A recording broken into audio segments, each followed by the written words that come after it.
All right, let's turn to the book of Revelation, chapter 17. Hopefully tonight we're going to get through 17 and 18. But we're going to be looking at the identity of Babylon and then Mystery Babylon. So when a Jewish person in the first century would hear about Babylon, automatically they knew and understood Babylon was that great enemy of God's people. Babylon had conquered the nation of Judah, destroyed the temple of God, taken away the people into captivity for 70 years. And trust me, they had not forgotten about that in the first century. I'm sure many of them, even to this day, haven't forgotten. But when we're talking about Babylon in the book of Revelation, it's not that empire that existed back in Old Testament times. This is hundreds of years later, and this is Babylon, you might say, spiritually Babylon, or it's the same name, but it's talking about something else. So we have to identify who or what is Babylon in the book of Revelation. So we'll get to that, but let's first read Revelation chapter 17. We'll begin in verse 1. It says, "Then one of the seven angels who had the seven bowls came and talked with me, saying to me, 'Come, and I will show you the judgment of the great harlot who sits on many waters, with whom the kings of the earth committed fornication, and the inhabitants of the earth were made drunk with the wine of her fornication.'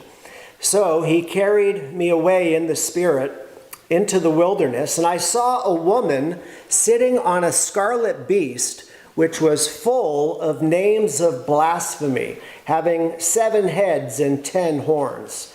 The woman was arrayed in purple and scarlet, and adorned with gold and precious stones and pearls, having in her hand a golden cup full of abominations and the filthiness of her fornication. And on her forehead a name was written, Mystery Babylon the Great, the mother of harlots and of the abominations of the earth. And I saw the woman drunk with the blood of the saints and with the blood of the martyrs of Jesus. And when I saw her, I marveled with great amazement. But the angel said to me, 'Why did you marvel? I will tell you the mystery of the woman and of the beast that carries her, which has the 7 heads and the 10 horns. The beast that you saw was and is not and will ascend out of the bottomless pit and go to perdition. And those who dwell on the earth will marvel, whose names are not written in the book of life from the foundation of the world, when they see the beast that was and is not and yet is. And here is the mind which has wisdom. The 7 heads are 7 mountains on which the woman sits." And we're going to stop here, but there's the clue. John is wondering about this. Who is Babylon? What is Babylon? What is Mystery Babylon? And the angel says, "I'll explain it. I'll tell you the mystery of the woman, and the clue, the way to identify her, is that she sits on 7 mountains." Now, if you remember back in chapter 13, a beast represents a government or an empire. And we talked about the final one world government, or that final empire. It's what? The revived Roman Empire. So the woman, she's sitting on 7 mountains or 7 hills, and there's a long list. I looked this up. There's so many different cities that are built on 7 hills or 7 mountains. One of them was Albany, New York. I think we can rule that out. It's probably not what he's talking about. Another one is Jerusalem. Apparently Jerusalem has 7 mountains in and around the city, and that's one of the major theories that Babylon, or Mystery Babylon, wherever the woman's the false religion of the end times, that that final one world religion, that corrupt apostate church. Some people say she is located or headquartered in Jerusalem. That's a major theory. And if the temple is rebuilt, and if that's the throne of the beast and the Antichrist, I mean, that makes a lot of sense that it would be Jerusalem. That's not how I understand this. I believe that the seven hills is a reference to what? Rome. I mean, what are we talking about? The revived Roman Empire. All you have to do is look at history. Rome historically has been known as the city on seven hills. You can just look that up. It's a fact of history. Now, the other theory, so we have Jerusalem as a possibility. Rome is the main position. Most people tend to think it's Rome. Some people say that Babylon, the ancient city, will be rebuilt. If you ever read, and it's been a long time since I've read, the Left Behind novels. Not that they're authoritative by any sense, but I think they said in some of those books that Babylon was going to be rebuilt. But according to Jeremiah 50:39, that prophecy seems to indicate that once Babylon was destroyed, it will never again be rebuilt. So I'm fairly well convinced that he's talking about Rome. It's the revived Roman Empire. The woman, that false church, is located. She is seated in Rome. And that perfectly lines up with what we see in the book of Daniel with that image, Nebuchadnezzar, right? Babylon, Medo-Persia, Greece, Rome, revived Rome with the feet and the toes, iron mixed with clay. So if that's the case, then so Babylon, let's identify Babylon. Babylon is the corrupt world system. So Babylon is that final empire of the Antichrist, the revived Roman Empire. That's Babylon. Mystery Babylon is like the religious arm of that one world government. So Mystery Babylon speaks of the religion, that one world religion of the end time. So if it's located in Rome, I mean, all you kind of have to do is add 2 and 2, and you're already starting to figure out a few things. So somebody might say, well, how do you know that? How do you know the woman represents a religion or a church? Well, there's a contrast in the book of Revelation. The true church is depicted as the bride, right? The bride of Christ, who is faithful. So the false church is the unfaithful harlot, right? That's what John sees. So this apostate church is the harlot, the harlot of Babylon. And how John describes her, so she's headquartered in Rome. She has worked together with the kings of the earth, committed fornication with them. So world rulers are in kind of cahoots with this apostate, unfaithful church. It seems that this church, or maybe its clergy, is arrayed, according to John, in red and purple. They have great wealth. At the center of their worship is a golden cup full of wine. And as I'm reading these descriptions from Revelation 17, I mean, what's coming to mind? Genesis. So nobody wants to say it because it's politically incorrect to state the obvious. If this is not describing the Roman Catholic Church, I don't know what it could be describing. Now, again, that's politically incorrect. You're not supposed to say that today. But I'm going to show you, you can look at commentators throughout history. This is not my opinion. This is the standard historic Protestant evangelical viewpoint that people like Martin Luther, John Calvin, John Knox, John Wesley, Charles Haddon Spurgeon, right up until today with John MacArthur, like they almost all have the same viewpoint or a variation of it, that John is describing the Roman Catholic Church, or at least the Catholic Church in the end times. Now, I want to be clear about something. This is not to be anti-Catholic, right? We love our neighbors. If your neighbor is agnostic, you love your neighbor as yourself. You know, you want to be kind to people. We're not against anybody, but we are against the doctrines of an apostate religion. And here's the thing, in the end times, what's going to happen? We've been talking about this, that really during the tribulation period, all religions basically come together. So technically, I don't even think it's going to be the Catholic Church only. They're probably going to unite with many of the apostate Protestants and sects of Islam and Buddhism, like all the religions of the world are going to come together. So not to single out one church, but it's hard not to notice the similarities when we read Revelation chapter 17. Also, according to verse 6, the woman, the apostate religion, the false church, has shed the blood of the saints. According to Haley's Bible Handbook, who has a copy of Haley's Bible Handbook? It used to be pretty popular back in the day. According to Haley's Bible Handbook, the Roman Catholic Church throughout their history has reportedly been responsible for the death of over 50 million Christians.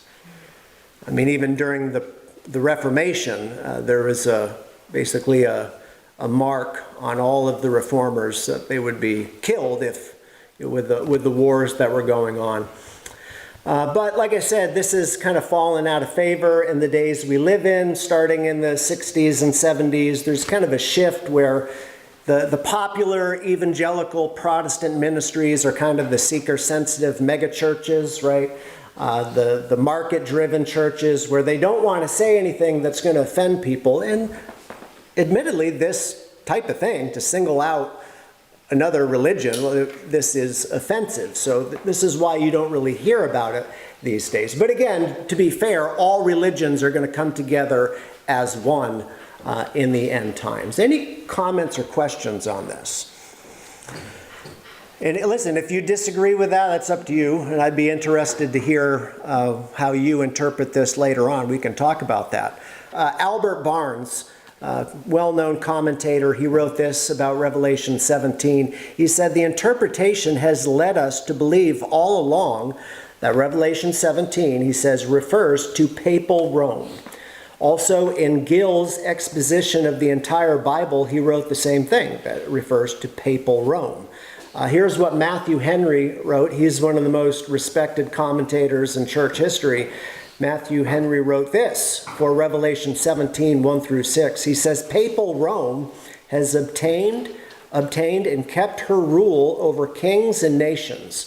The golden cup represents the allurements and delusions by which this mystical Babylon has obtained and kept her influence and seduced others to join her abominations. She is named from her infamous practices, a mother of harlots, training them up to idolatry and all sorts of wickedness. She filled herself with the blood of the saints and martyrs of Jesus. She intoxicated herself with it, and it was so pleasant to her that she never was satisfied. We cannot but wonder at the oceans of Christian blood shed by men who are called Christians. Yet when we consider these prophecies, these awful deeds testify to the truth of the gospel." And then he goes on. So why is it called Mystery Babylon? So again, Babylon is the final one world government, the empire led by the Antichrist. Mystery Babylon is the religious arm of that empire. The false religion. Why Mystery Babylon? Well, if you go back and look at Babylonian religion, it's known as Babylonian mystery religion. One of the things they worshipped, or one of the deities, was the Queen of Heaven. If you read the book of Jeremiah, Jeremiah talked about how even the Jews fell into the worship of the Queen of Heaven, and it made the Lord very angry. Well, Queen of Heaven, what do you think of that today? Virgin Mary. Unfortunately, the Catholic Church, this is what they do when they go into an area, they kind of adopt the practices and traditions of that region, and they kind of mash it all together with a blending of Catholicism, Bible Christianity, and paganism, or Babylonian mystery religion. So basically they just take pagan practices and put a Christian label on it. So let's worship the Queen of Heaven, but we're going to call her Mary. So that sort of Christianizes it. That's what they've done. Let's just say, hypothetically, the tribulation starts 100 years from now. Maybe it's not the Catholic Church as we know it today. The Catholic Church has changed a lot just in the last 70 years. So they might come together with the World Council of Churches, and like I said, Islam and Hinduism. Remember, there was a talk about Chrislam 20 years ago or 15 years ago, where people were trying to merge Christianity and Islam. And this is the push with the world. You can see it in the Coexist bumper sticker in the back of people's cars. They want a one world religion where, you can have your traditions, your beliefs, but we're going to merge it together into one system. And that will be accomplished during the tribulation. So that's basically what John is talking about. I think it's pretty clear what he's saying. There's a one world religion, one world government. There's going to be the one world economic system back in chapter 13 with the mark of the beast. You cannot buy or sell unless you have the mark. So I think that's all pretty clear. But you do get an unclear statement in verse 10. Look at verse 10. It says, "There are also 7 kings. 5 have fallen. One is, and the other has not yet come. And when he comes, he must continue a short time." And that verse always perplexed me. Like, what is being said here? I just want to read you what John MacArthur wrote about this passage. He said the 7 kings are representative of the 7 great world empires. So that would be Egypt, Assyria, Babylon, Medo-Persia, Greece, Rome, and then revived Rome. Okay, so that's 7. He wrote the Apostle John wrote about 5 being fallen. So as of the days where John wrote Revelation, 5 of those empires did not exist, right? One currently existed in 90 AD when John was writing. That was the Roman Empire.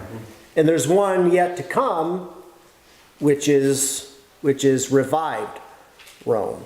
And he says when this does come about, revived Rome, it's going to be brief. The Roman Empire, I don't know how long the Roman Empire lasted. Does anyone know? I mean, centuries and centuries. Say like 700 years. Yeah. It was a lot. Yeah. How long is the revived Roman Empire going to last? Like, we're talking 3.5 years, like 7 total maybe, but more like 3.5 years. So, and it'll end in destruction. You have something? Isn't there some study somewhere that claims that the United States is the revived Roman Empire? Yeah, I mean, There, I remember reading. you're going to get, some people do believe that Babylon is the United States. There's something, I forget the verses. I don't agree with this interpretation. There's something about a lion and a young lion, and they say it's Great Britain and the United States or something. So you're going to find all sorts of different theories, but most commentators, most sound commentators point to Rome and revived Rome. So, does the United States fit that bill? There's some things you could point to and say, yeah, I can see how this could be the U.S., but the United States is not the center of Bible prophecy. I know a lot of people want it to be. It's just not. Okay, it's really all about Israel, and I think this is pointing to Rome. So I just don't think. People wonder, well, we're the most powerful nation on earth. We have to fit into this equation somehow. Well, let's say it doesn't happen for another 100 years. I mean, we might not be around. I mean, you just don't know. But I don't see any evidence that it's the United States. Okay, one more statement about verse 11. The beast, well, it says the beast was not the beast that was and is not is himself also the 8th, and is of the 7, and is going to perdition. That's another one of those verses you're like, Yeah. You get a migraine headache reading it. Here's what MacArthur says about, I'm just going to throw this to MacArthur, okay, because this is the best explanation I've seen. He says the Antichrist kingdom is said to be both the seventh and the eighth kingdoms because of his supposed demise and resurrection. He is the seventh king before, okay, and then the eighth king after he's resurrected. So remember, we think because the Antichrist is an imposter, he's a false Christ, so he's going to imitate what Jesus did. So it looks like he might die. Maybe he really does, maybe he doesn't, and there'll be a false resurrection event. So he's the king, he's the seventh, and then he dies, and then he comes back, and he's also the eighth. And that's what he's saying here. But then, once he comes back and he has full control, he will use this apostate church to gain power. But once he has power, then he dissolves or destroys that church. He destroys that religion because he wants to be the object of worship. He doesn't want a religion that has devotions to, other things. He wants to be the one worshipped. Okay, so he will likely use this worldwide platform of the Catholic Church to take power. And once he does, he's going to have help with the 10 kings. The 10 kings may be 10 rulers in Europe. Some believe that maybe the world will be divided up into 10 regions, and each one will have power over their region. We're not exactly sure, but look at verse 12. The 10 horns which you saw are 10 kings who have received no kingdom as yet, but they receive authority as for 1 hour as kings with the beast. These are of one mind, and they will give their power and authority to the beast. These will make war with the Lamb, and the Lamb will overcome them, for he is Lord of lords and King of kings. And those who are with him are called, chosen, and faithful. Verse 15, then he said to me, the waters which you saw, where the harlot sits, are peoples, multitudes, nations, and tongues. So in other words, this false religion is worldwide. It's in every nation all over the earth. And that's what the word Catholic means. It means universal. It's everywhere. Okay, and by the way, they are headed right now towards what is called universalism. And you've heard me talk about that before. Universalism basically is the idea that everybody goes to heaven. And that's what the current Pope, sometimes that it really does sound like that's what he believes. Whether you're Hindu, Jewish, reject Jesus, Muslim, Buddhist, hey, as long as you're sincere, as long as you're doing the best you can, and you believe in something, some higher power, and you're, a good person, however they judge that, you'll probably be okay. That's where the religion is headed, and that's going to be what the end times church is all about. It doesn't matter what tradition you come from. Hey, as long as you worship the Antichrist, you'll be okay, as long as you accept his mark. But it's going to embrace all sorts of different religious traditions, and we're already headed in that direction. Any questions on that? I mean, I don't think someone can deny that. If they look at the state, even the Protestants are like that today. Many of them, many of the mainline churches are already teaching universalism. Matter of fact, if you're a church like ours who say no, you need to accept Jesus as your personal Lord and Savior, like Jesus is the only way of salvation, you're seen as, well, I mean, that's a radical idea, but it's just, every religion thought their way was the right way. It's really not radical for a religion to think, hey, we have the truth, but it goes against the spirit of the age, for sure. Yes. My question is, may I make a comment? Sure. As we're talking about nations, I'd like to talk just a little bit about Israel and the United States as far as current events go.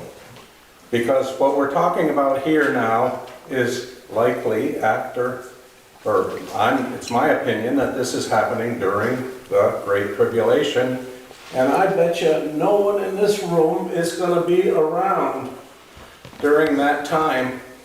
But nowadays, with Israel in the position that it is in, and the United States in the position that it is in, I just would point out the verses that God said He would bless those that bless Israel, and He would curse those that curse Israel. So those of you that do have satellite or cable TV or those things, you keep watching what Washington, D.C. does in regards to what is happening in the nation Israel. And I don't see the United States in Scripture. Now, the 10 toes, a lot of people surmise, and I love surmising. I've been doing it for decades. I've been surmising. I figure I'm in the generation that will be taken up. But the 10 toes, people say perhaps the European Union. But the way, and the Queen of Heaven and all this gender issues, the United States is in real trouble, that's my comment.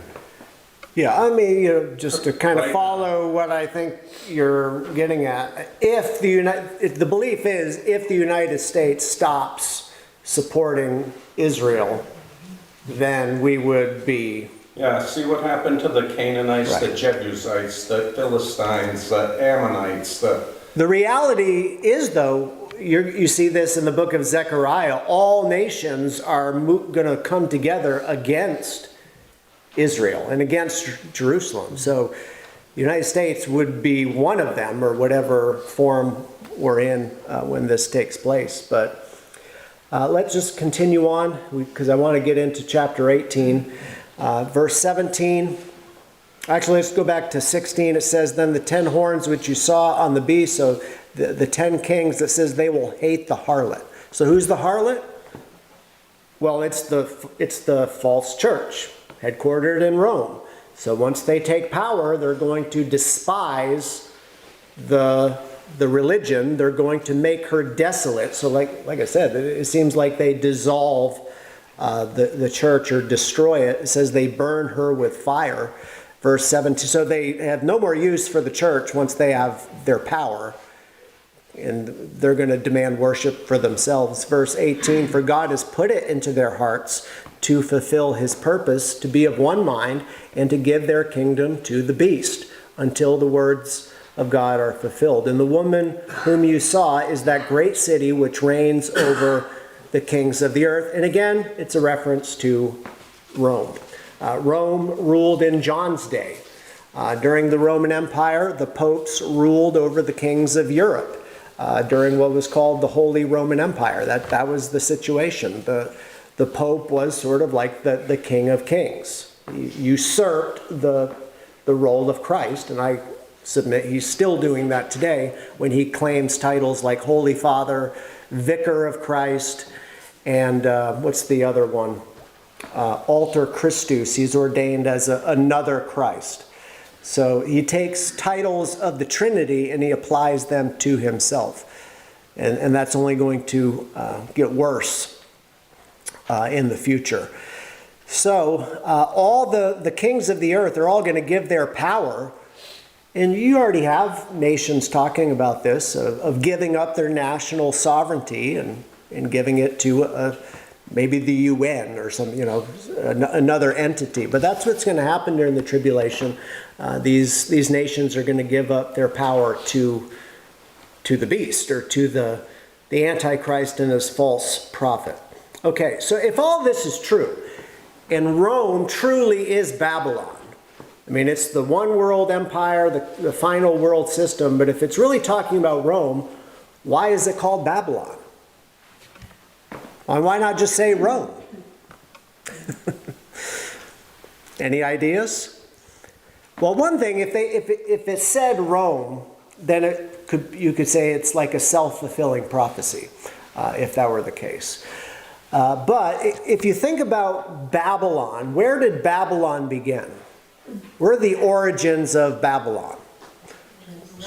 Yeah, it goes back to Genesis chapter 11 with the Tower of Babel. What did they do? They came together. God said, spread out over the face of the earth. And they said, no, we're going to stick together. We're going to make a name for ourselves. They wanted to build a one world system, and they built a tower reaching to the heavens. I mean, basically, it was, thumbing their nose at God. We're like God. We're going to do what we want, make a name for ourselves. So that spirit of a one world system, developed. Babel developed into Babylon. And yes, Babylon was destroyed by the Medes and the Persians. But that spirit of a one world system that opposes God, bring everyone together, that spirit lives on. And it lived on with Daniel's, the image in Daniel chapter 2 went from Medo-Persia, Greece, Rome, revived Rome. So it's just that name Babylon became the archetypical, enemy of God's people that just kind of that name carries over. And the Jews would have understood that. Besides, if John did write Rome, when the Roman authorities saw the book of Revelation, they would have seen the book probably as a piece of propaganda, and you don't want to bring that kind of heat. So we're not going to identify Rome in our book. We're going to call it Babylon that way. There's a lot of different theories of why it's called Babylon, but that's part of it. All right, let's finish up the time we have left. Revelation chapter 18. This is the fall of Babylon the Great. So the final one world government is going to be destroyed by God. The bowl judgments that we looked at last week are probably going to pretty much do it in. And the false church is destroyed by the leaders of the empire. They do that themselves. Revelation 18 verse 1, after these things I saw another angel coming down from heaven, having great authority, and the earth was illuminated with his glory. If you remember the fifth bowl judgment, remember the judgment was darkness over the kingdom of the beast. So it's like the world is in darkness, and all of a sudden this glorious angel appears in heaven, and it just draws the attention of the world to this angel who announces Babylon's doom. Verse 2, and he cried mightily with a loud voice, saying, Babylon the Great is fallen, and has become a dwelling place of demons, a prison for every foul spirit, and a cage for every unclean and hated bird. For all the nations have drunk of the wine of the wrath of her fornication, and the kings of the earth have committed fornication with her, and the merchants of the earth have become rich through the abundance of her luxury. So the false one world religion, the corrupt world system, I mean, it has a great allure. It offers people pleasure, great wealth, and this is how people are seduced. I mean, this is the language they're used. People are seduced through covetousness and all the things the world system has. And this is still true even right now. There is a world system, and the Bible talks about Satan as the god of this world, and how does Satan keep people, imprisoned in his system through, sex and drugs and money and the pursuit of power and all the things the world has to offer. So Babylon's going to be destroyed, and the call for God, verse 4, or the call from God, John says, I heard another voice from heaven saying, come out of her, my people, lest you share in her sins, and lest you receive of her plagues. For her sins have reached to heaven, and God has remembered her iniquities. So the call of God is to come out of this world system. Be different. Don't go down that road. Be like everyone. Don't be like everyone else. We're going to come back to verse 4. Look at verse 6. Render to her, that is Babylon, just as she rendered to you, and repay her double according to her works. In the cup that she has mixed, mix double for her. In the measure that she glorified herself and lived luxuriously, in the same measure give her torment and sorrow. For she says in her heart, I sit as a queen, and am no widow, and will not see sorrow. What do we need God for? I'm all set. We have everything we need. We don't need God. Verse 8, therefore her plagues will come in one day, death and mourning and famine, and she will be utterly burned with fire, for strong is the Lord God who judges her. So the final one world system that spits in God's face, Psalm chapter 2, the kings of the earth, they conspire together against the Lord and against his anointed. This is what we see even in our own nation. The people in power don't want God telling them what to do. We're going to do our own thing. We're going to spit in God's face. And because people do that, what's God going to do? Okay, you were living the high life, and we're going to basically, give you double in return in judgment. So how quickly is this destruction? How quick does it come? What does it say? One day? Okay. Compare that to the Roman Empire, which fell. Some people were living in the Roman Empire for decades. They didn't even realize it fell. You had to have a historian kind of look back in history to kind of figure out the date of when things ended. It's sort of like, this is kind of how I feel. It's like, what happened to the United States? When did things go wrong? Well, maybe in the future a historian can target a certain point in time, but that's not the way it is with the fall of Babylon. They are destroyed in, I think, a day, because the judgment is cataclysmic. Verse 9, we're almost done. It's titled, The World Mourns Babylon's Fall. The kings of the earth, verse 9, who committed fornication and lived luxuriously with her will weep and lament for her when they see the smoke of her burning, standing at a distance for fear of her torment, saying, alas, alas, that great city Babylon, that mighty city, for in 1 hour your judgment has come. So here it's 1 hour.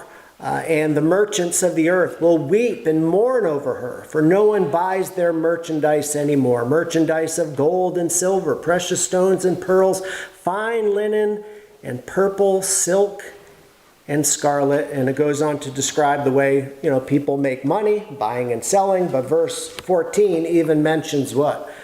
The selling of bodies and the souls of men. This is probably a reference to how the rulers, and maybe even below them, but people are so evil they made their wealth through slavery and maybe even sex trafficking. So the bodies and souls of men. And this is what you have to keep in mind. You remember there's this song back in the 60s, Sympathy for the Devil, right? I don't know what the song's about. I never really cared for it myself, but some people have sympathy for the devil, in the sense that you can have Christians reading this, and it seems like it's just a little extreme. The judgment. Why would God do this? Well, you have to realize how evil, how wicked this system is, and this is why God, I said this last week, and I think it's probably a better way to describe it. God is out of options. They're not going to change. They're not going to repent. They're going to keep on doing this. They're going to keep on killing people. They're going to keep on abusing people. They're going to keep on, and God has to put an end to it. And he will. And this is what happens. So for the sake of time, skip to verse 17. For in 1 hour, such great riches came to nothing. Every shipmaster, all who traveled by ship, sailors, and as many as trade on the sea, stood at a distance and cried out when they saw the smoke of her burning, saying, what is like this great city? And they threw dust on their heads and cried out, weeping and wailing, and saying, alas, alas, that great city, in which all who had ships on the sea became rich by her wealth, for in 1 hour she is made desolate. So in verse 20 we see a contrast. The people of the world are weeping and moaning, because now they can't make money anymore. They're not all that worried about the people who are, killed and abused. They're just worrying about, their wallet. So the people of the earth are mourning, but heaven is rejoicing. Verse 20, It says, "Rejoice over her, O heaven, and you holy apostles and prophets, for God has avenged you on her." Remember, this world system is the one, right? The Roman Empire did what to the Son of God? Crucified him. Yeah, I mean, the Roman Empire ultimately was the one, Pontius Pilate, who gave the order that Jesus be killed. And all of the prophets, all of the apostles, Jesus, they were all killed by this world system, and now it's payback. So let's just finish on this point. What does God say? What's the takeaway here? If we had one thing to say based on all of this, what do we tell people? It's this message, come out of her. So if there's anybody, and I don't know, depending on someone's theology, you can say that, God has his elect people, in some of these false churches, and the gospel needs to go out and they need to be saved. Or maybe there's already saved people in false churches, or there's saved people that are just living worldly. Either way, however you understand this call, God is telling people, come out. So this world system, you're living for the world, you're living in the world, you're not walking with Christ, come out of the world and follow Christ. If you're in one of these religious systems where they're not preaching the true gospel, maybe they're preaching universalism, maybe it's something else, some sort of mystery religion, whatever it is, come out. So this is our message. This is God's message. People need to come out of the world, come out of false religion, and they need to put their faith in Christ. Because if they don't, what's the message? Come out of her, my people, lest you what? Share in her sins, and lest you receive of her plague. So this isn't anything about being against anyone or against anything. We're for God, and we are for his people, and we are for people being saved. So we need to preach the good news. We need to preach the good parts of the Bible that make people smile and make them happy. And we also need to preach the parts about judgment. But this is remember, from heaven's perspective, this is a wonderful event because it's God finally stepping in and destroying slavery, the sex trade, the people, pharmakia, right? They deceive the world through sorcery and the use of drugs and all sorts of different ways to control people and to harm people. God is going to get justice. And I don't know about you, but it can't come soon enough.